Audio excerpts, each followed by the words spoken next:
Good afternoon, everybody.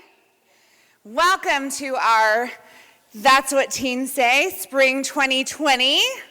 I'm Jenette Jurczyk. I'm the National Director of the She Said Project, the organization that created and produces this fun biannual event.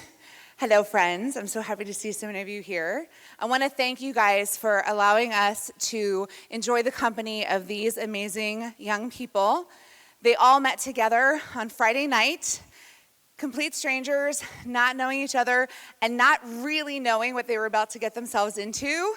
And over the course of a few awkward hours and a lot of laughs, we all got to know each other, and they've all been working really hard developing a personal story to share with you here today.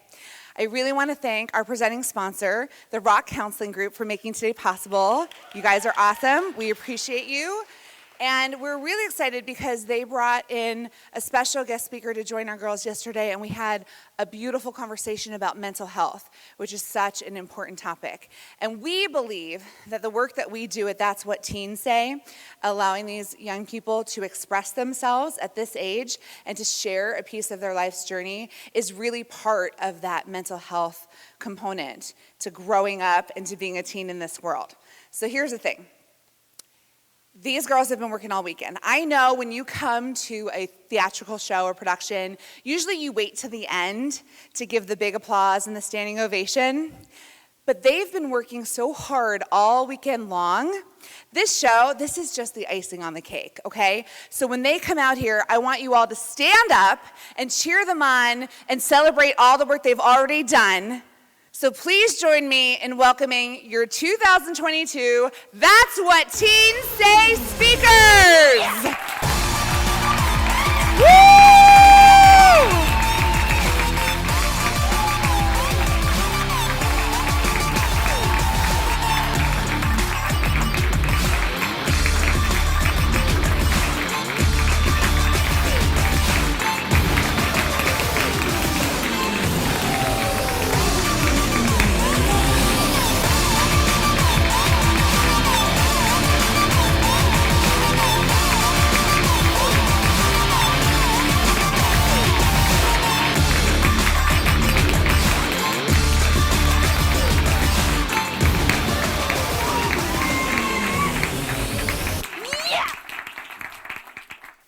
Hello, everyone. How is everyone doing?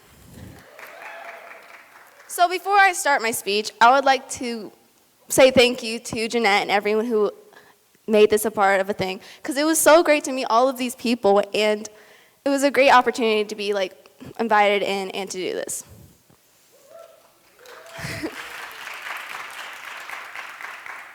My story is mainly about my middle school year. Did not know Ethan was going to be here, Mom. I'm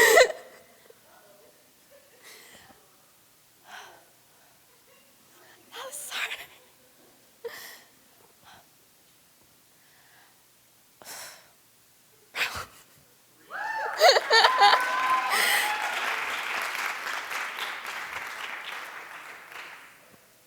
It was mainly about my middle school trauma.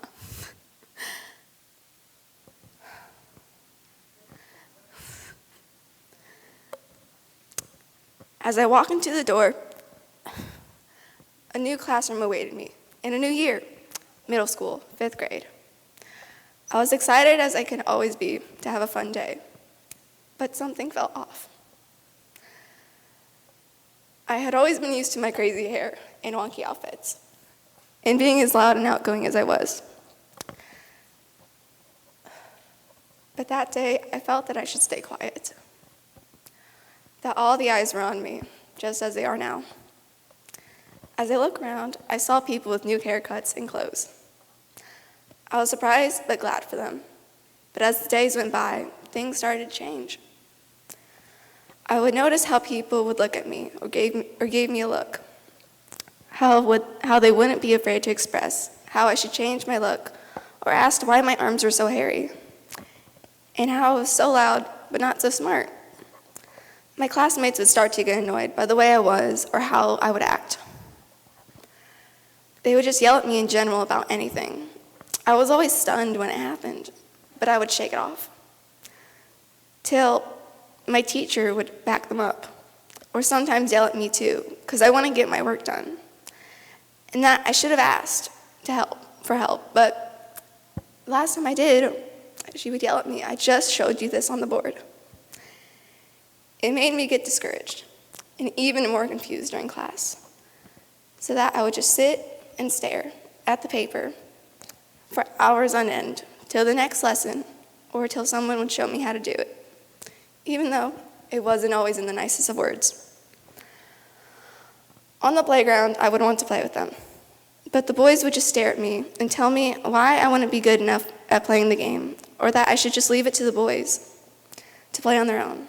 I would want to play with the others as well, but they split up into their groups and wouldn't let anyone join in.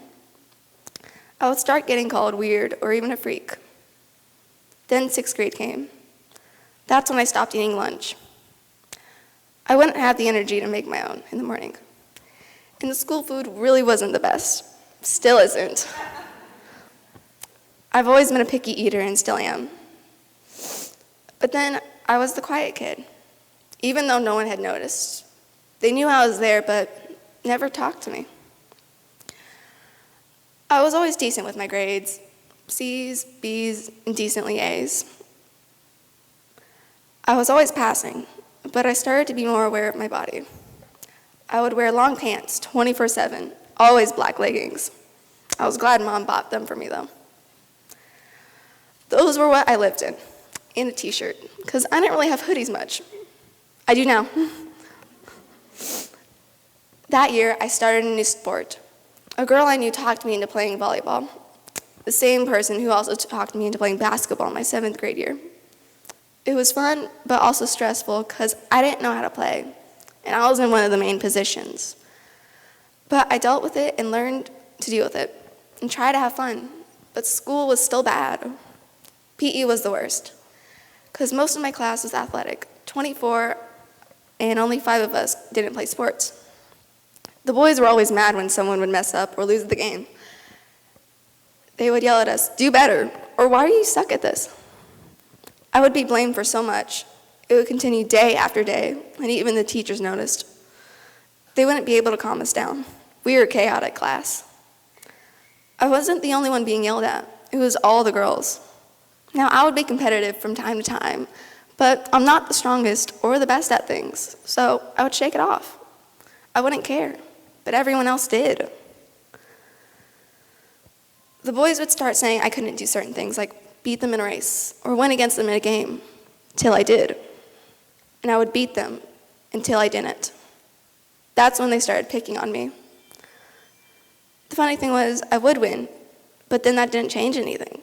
The boys would get mad that I would beat them. They would give me death stares and just start throwing tantrums and picking on me. I would continue to get discouraged anytime I talked. They would try to hush me up, besides when the teacher would call on me. Days turned into blurs. I just wanted to go home. 7th grade year.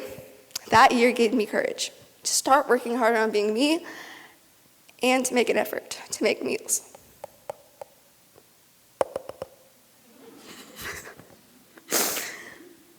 I started making meals for myself. They weren't always the best, but they were something to eat. I worked better on proving myself, not to prove anyone else but me, to show that I was smart or that I could do what I put my mind to. My teacher that year, his name was Mr. Kuiper. He was the greatest teacher I had. He always encouraged us to ask questions.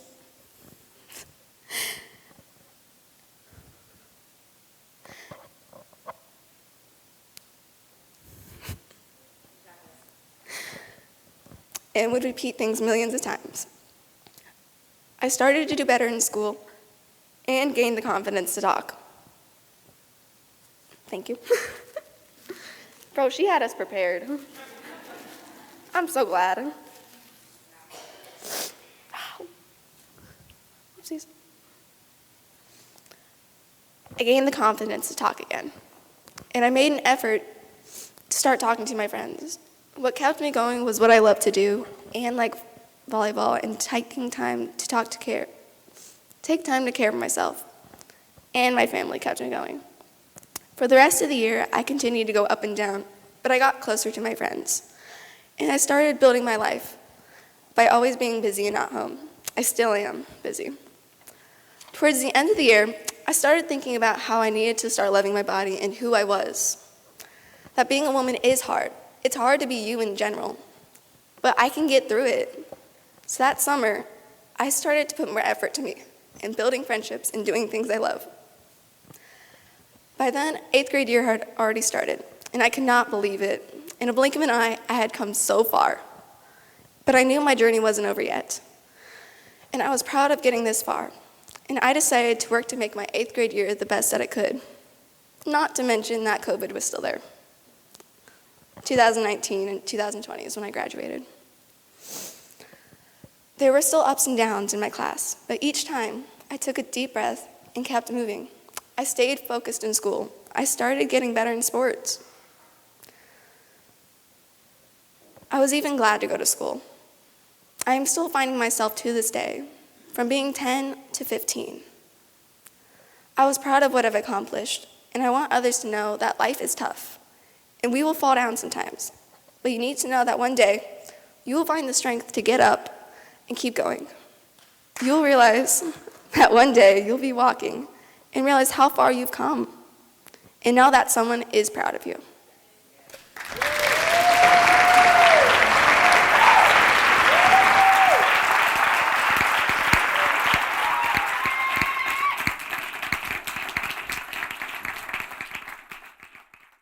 Living in a big household is crazy, fun, but also scary. I say it's scary because I have 7 siblings, plus our dog, so 8. It's always some loud commotion happening, like my sisters fighting over who gets to play on the computer first, or them playing kickball in the house, or them just doing them. The only quiet time I could possibly get is when everyone is sleeping. Now back to the scary part. We got DCFS called on us a couple of times. Not from the people in our neighborhood or around. It was my dad. My dad doesn't even live or try to build a relationship with us, so he wouldn't know what happens in our house. So he called for nothing. Ever since my dad left, my oldest brother Lavelle filled in for that dad figure of the house. He always did the daddy duties with us and for us, like taking us to events or practices, celebrating holidays and birthdays. Then he moved out to his own house.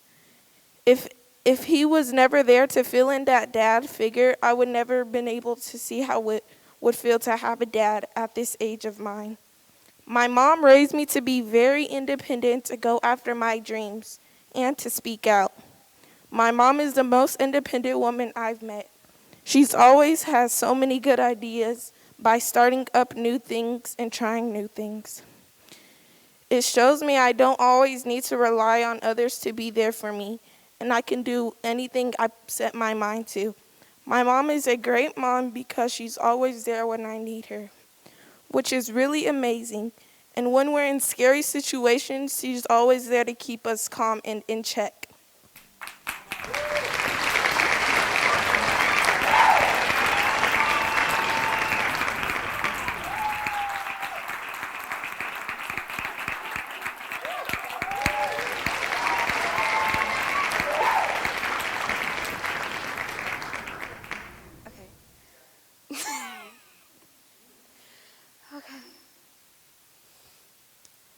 Cassie, you didn't lock the door.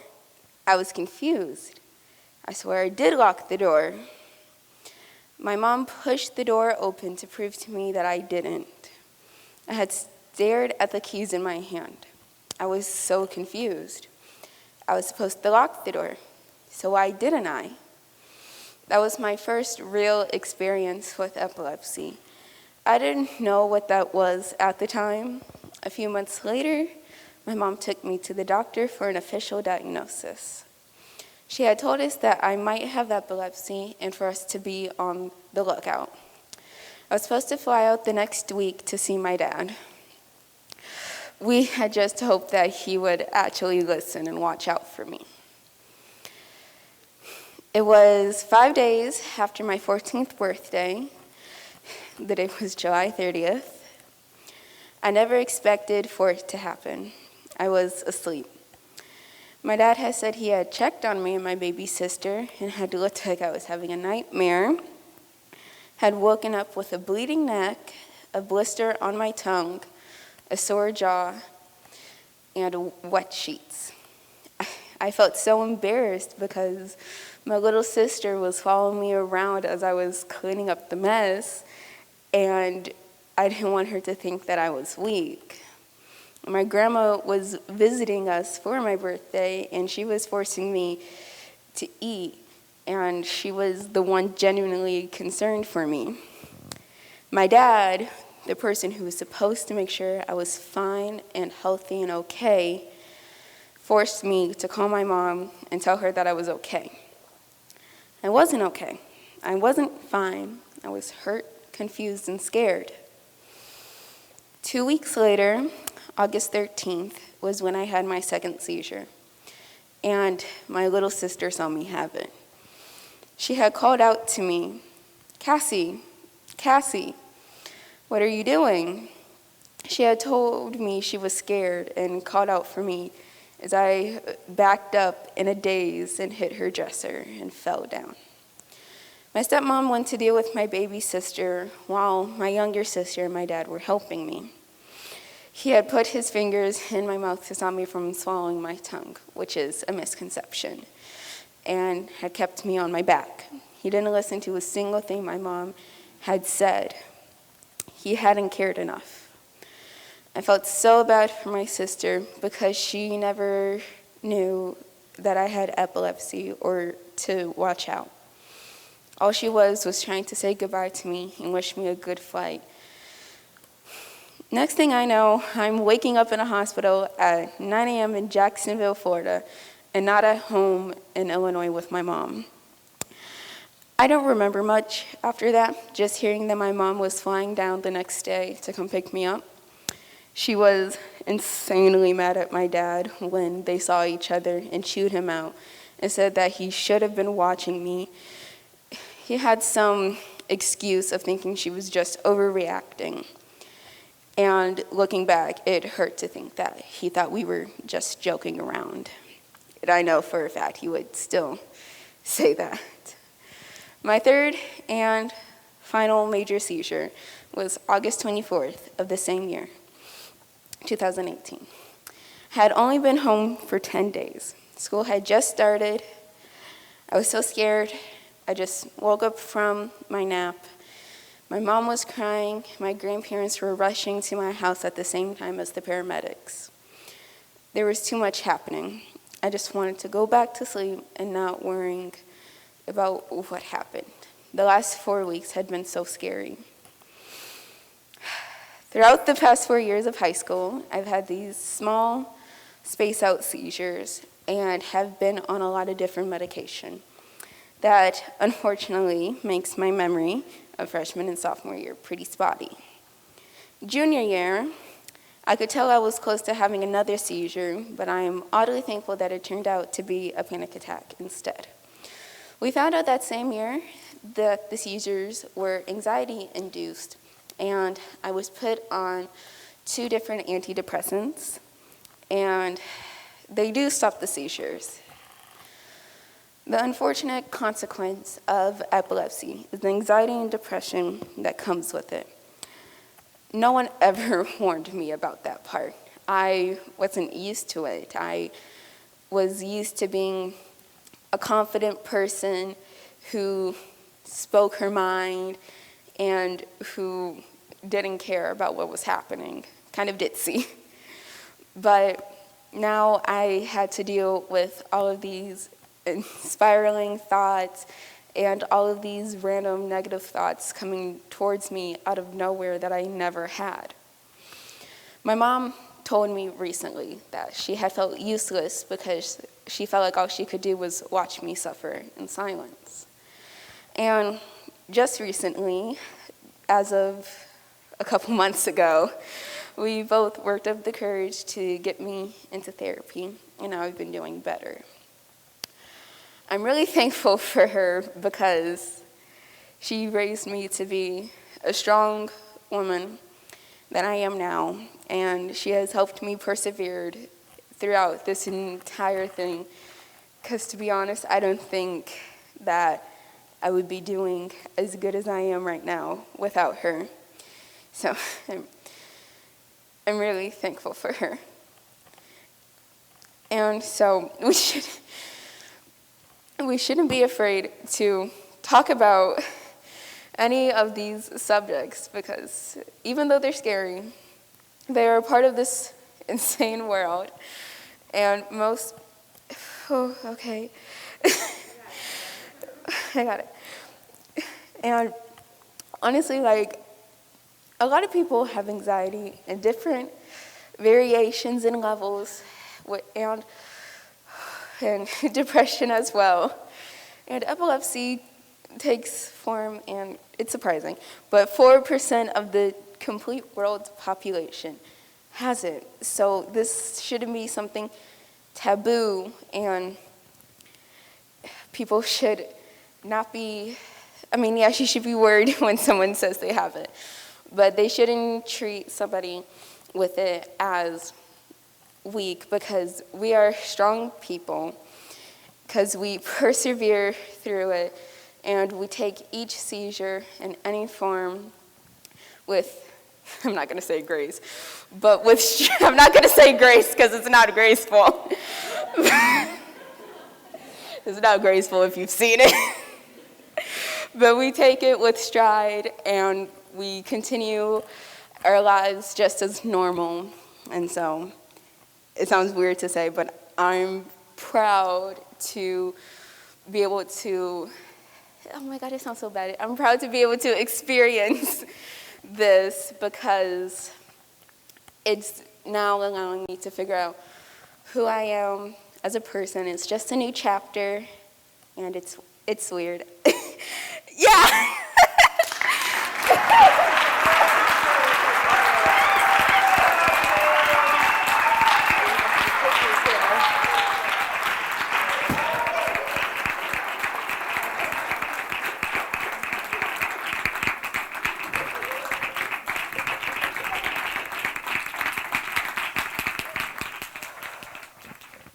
I have changed my life to be a better person, so I can do things that I want to do. I want to be a good sister for my brothers and a good daughter for mom and dad. I changed myself because I want to get out of the situation that I'm not want to be in, like being in a group home or a residential home. But I had to be there to get the help that I needed. I needed help with my anger. Thankfully, I have overcome it. So now I am being independent, so I can move on in my life and live my own or with somewhere else. I also would like to have a friend, so I'm not alone in my life. I am proud to say that I have become a better person than before. I had a lot of struggles in my life, but I have changed. Instead of keeping everything bottled up, I tried something else, like talking to my family or friends. My family kept pushing me to be a better person, so I can better handle the harder challenges in my life. I love my family. We have great traditions, like on Christmas we eat seafood for dinner and open Christmas gifts after we eat dinner. My family likes to hang out together. My family and I like to go out, hang out, and play games together as a family. I'm doing my best to be more present and supportive for my family when they need more help.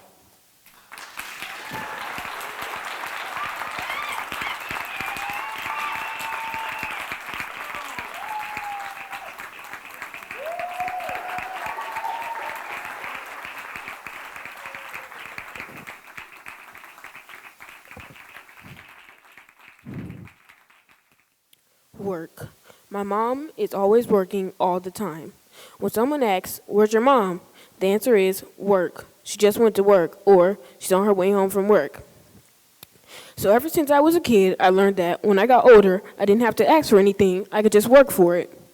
My mom influenced me to work for what I want and get what I want on my own. When I tell her I want to work hard like her, she tells me not to want to be like her, but to be better.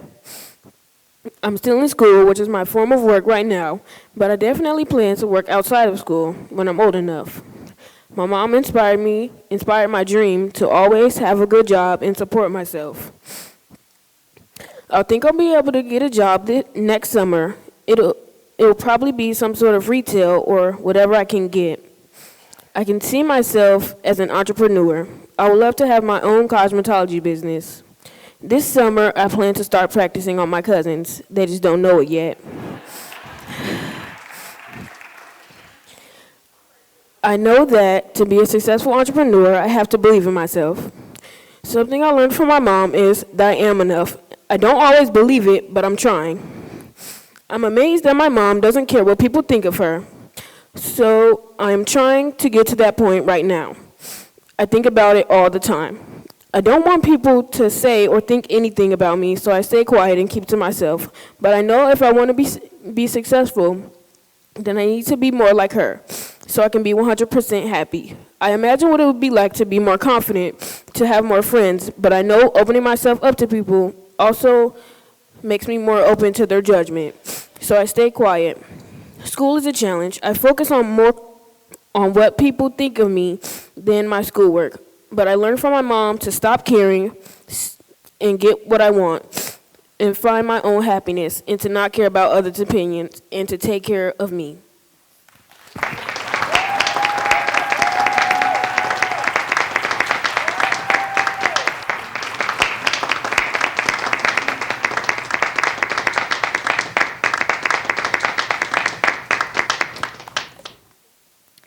Finding myself and working? Okay. Finding myself and facing challenges. So when I was little, I've always wondered what it was like to be able to find myself.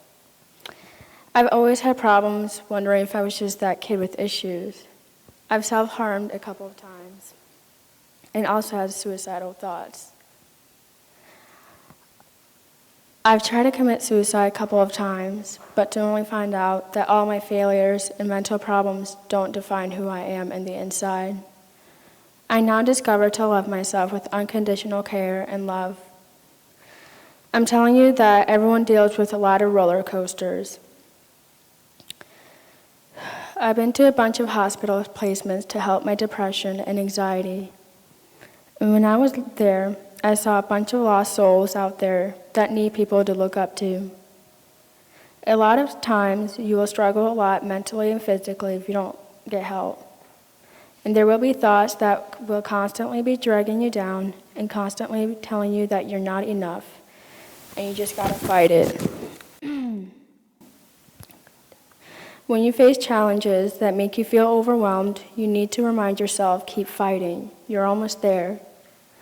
I'm grateful that I'm alive today because I know that I'm needed in this world.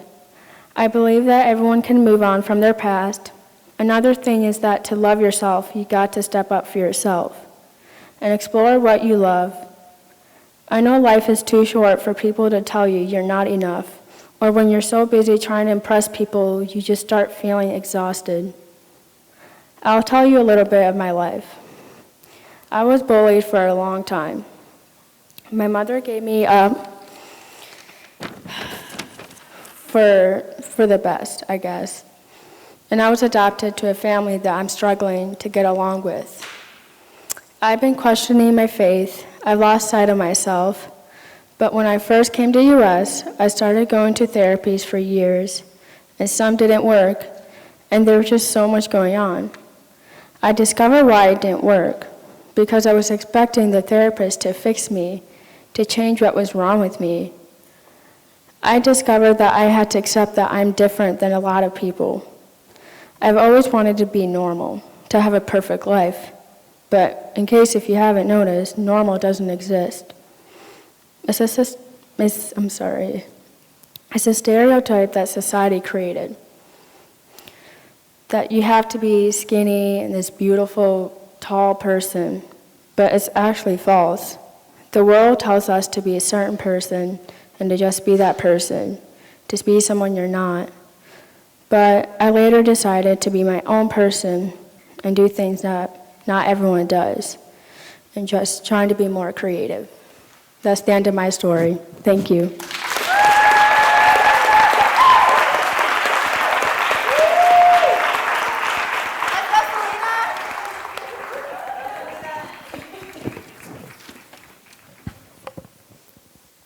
I was 7 years old when I got baptized. The decision came about when I was sitting at church every first Sunday, and everyone was drinking grape juice, which I don't like, and I couldn't. I knew I believed in God. I would sometimes wonder if I didn't get baptized, if I would get to go to heaven. I was told I would still go. I wanted to get baptized just to be sure. The only obstacle with that is that I don't like to get my face wet, which is the reason why I also don't know how to swim. But I did it anyway because I was ready to give my life to Christ. Facing my fear has taught me to go after what I want, no matter the obstacle. Now in church, I enjoy singing. I grew up in church. I get my singing from my mom. She said she sang in the choir when she was pregnant with me until the time that she couldn't. A favorite memory of mine was singing at Youth Day this past June. I sang a solo. There were more people than usual on a Sunday.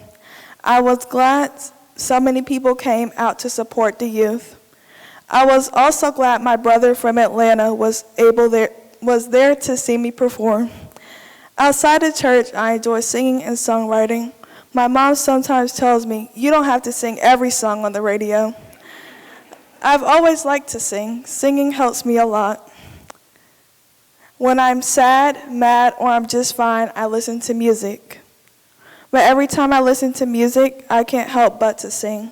Like I mentioned, I know every song on the radio.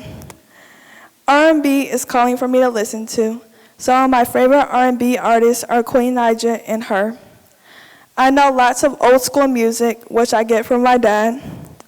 Sometimes when my family has karaoke nights, they are surprised by how many old school songs I know. I fit right along with them. I enjoy listening to pop and rap as well. One of my dreams is to become a famous singer/songwriter. Thank you.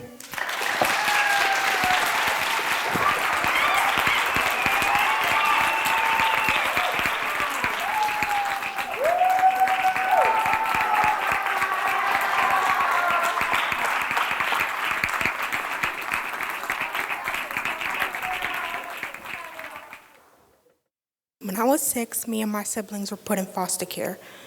At first, At first, I didn't like it. I was so angry at my mom for letting that happen. But after a while, I realized it was for the best, and that my siblings are in a place where they are cared for. For a while, I was fine, but then when I got older, I started having anger issues, and soon I was diagnosed with PTSD and ODD. And instead of telling people how I feel, I lash out, and that's how I ended up at my first behavioral hospital. After so many hospitals and foster homes, I ended up in a residential. But a couple more after that, in a couple of years, I learned to control my anger and learned to use my words instead of being physical. And I realized that I was going to be all right and that I'm in a safe place and no one can hurt me again. And I started to trust others and to open up. As I got better, I started visiting my siblings and getting to know them and know that they are all right and they are happy. And now I'm in high school, I learned that I'll always have myself to depend on. And when things get hard, I know how to solve it. And now that I'm a better me, I can learn to accept myself and to love myself the way I am. And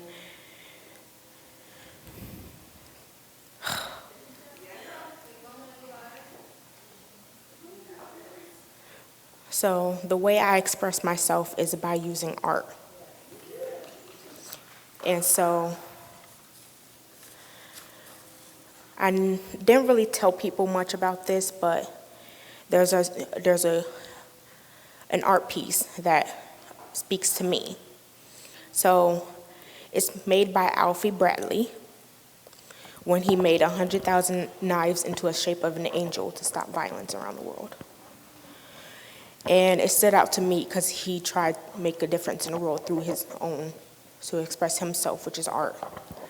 So now one of my pieces of art is in U of I Art Gallery, and that made me feel proud of myself.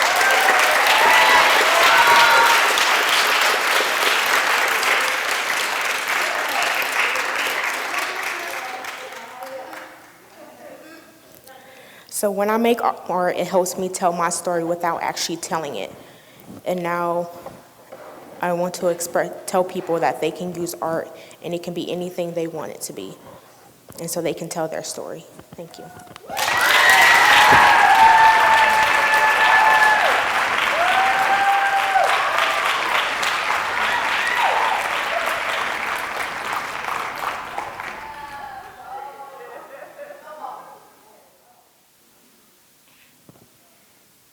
Have you ever been in a class and you had to sit next to the chatty Cathy and all you could ever think about was, will she ever shut up? Well, let's hope that you never have to sit next to me. I am what old people would call a chatty Cathy. I love to talk. I could go on for hours and hours, and it could be about random stuff like, where does toilet water go and why does it even go there? I talk so much that I hear the words, you don't want to go call your friends and tell them about that, from my godmom Keisha all the time. Now, being the chatty Cathy could be a good thing or a bad thing for me. Sometimes it gets me in trouble. Every year since kindergarten, the teachers' reports were, oh yeah, she's great and her grades are good, but she still talks too much. After a while, my talking was becoming a distraction to the class, so I would start getting consequences for my excessive talking. Every time I heard those words, she's still talking a lot, I already knew what kind of car home ride that would be. As soon as I got in the car, I was thinking, man, I'm going to get it when I get home. Talking has always been a strength for me, but the phrase, there's a time and place for everything, is real. Growing up with parents who were never together and a godmom is the most confusing obstacle course when it comes to talking a lot. You're probably thinking, what's so confusing about talking to your family too much? But when talking is okay at Keisha's house, annoying at my mom's house, and not okay at my dad's house, it was hard for me to find myself. When having 3 different types of expectations, it's hard to think about which part of me to show. When being told you can say whatever you want as long as you're not being disrespectful in one home, and watch your mouth because you ain't grown in another home, it's difficult to have a persistent personality. While other kids were thinking about going to go play outside, I was thinking about if I should even ask to go outside. I started to avoid talking as much as I could just so I could avoid getting in trouble. The more I was told to stop talking so much, the more I viewed my talking as a weakness. Talking was a lot of fun for me up until there were points in my life where I felt I couldn't express myself in certain conversations. As I am being told that me being opinionated and talking too much, that caused me to shut down and start acting out. I began to think that if I can't get attention by talking anymore, then I have to get attention another way. I then started to get in trouble almost every week at home and started getting phone calls home every other day. The only thing I knew how to do was talk, so when I shut down, I didn't know how else I was going to have fun. Going to 5th grade, I had a really big change.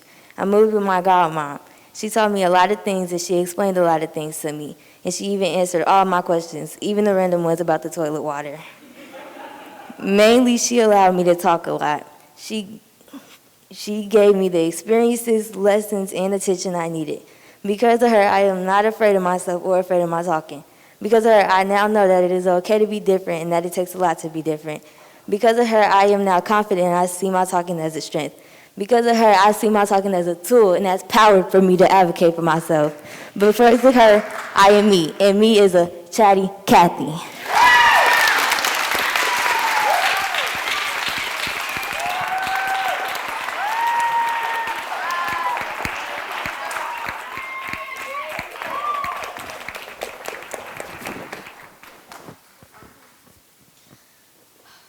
Shatter like glass, something small that can still cut like a knife. I feel like I am glass, delicate and easily broken. I'm easy to get hurt and want to accidentally hurt another. I can be used just like glass.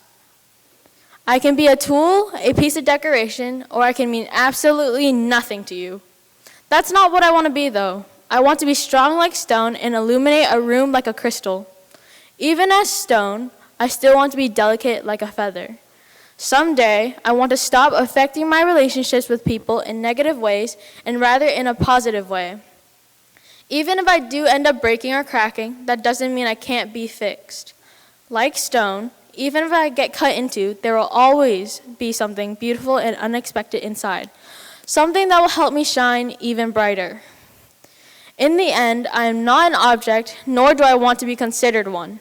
I can continue to describe myself like one, but that's not what I am. I am a person with my own thoughts and feelings.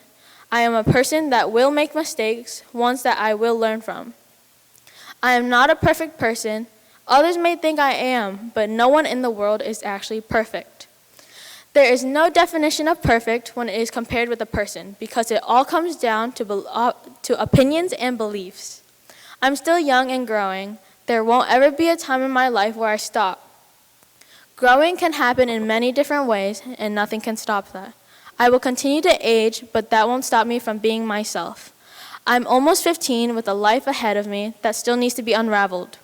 Change and events happen, turning points do too. But what matters most is that I get back up and try again. Everything comes and goes, nothing is permanent. That's something I've learned. Relationships end, friendships end, and everyone dies someday. So why not make the most of it? I don't want to spend the rest of my life staying the way I am. I want to grow and better myself for my future and others too. I hope to shine like a stained glass window, but also like a crystal. Something that I hope you wouldn't walk past without stopping to think about. It's time for me to start making a change. I'll start by speaking out my opinions and thoughts. I'll compliment a stranger. I will be me like I always should be. I am not going to shatter.